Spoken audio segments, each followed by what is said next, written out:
Hello gas నమస్తే అందరికీ. So ఈరోజు అయితే నా డైలీ మా అమ్మ చేతితో చేసిన చికెన్ కర్రీ అండ్ దోశతో స్టార్ట్ చేశాను. తిన్న వెంటనే నేనైతే వర్క్ అయితే స్టార్ట్ అయిపోయాను. నా ఈ హోల్ జర్నీలో నాకు ఈ ప్లేస్ అంటే చాలా ఇష్టం. ఎందుకంటే రోడ్డుకి రెండు వైపుల చెట్లతో ఇక్కడే నేను కొంచెం రిలీఫ్గా ఫీల్ అవుతాను. షాప్కి అయితే రీచ్ అయిపోయాను. ఈరోజు అయితే ఎక్కువ వర్క్ ఏం లేదు. సో కౌంటర్ కోసం ఒక కేక్ రెడీ చేశాను. నెక్స్ట్ మధ్యాహ్నం అయిపోయింది.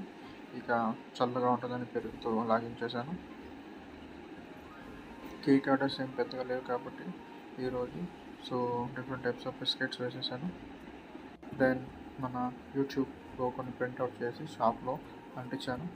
సో కస్టమర్స్ని అడిగి సబ్స్క్రైబ్ చేయించుకోవడానికి.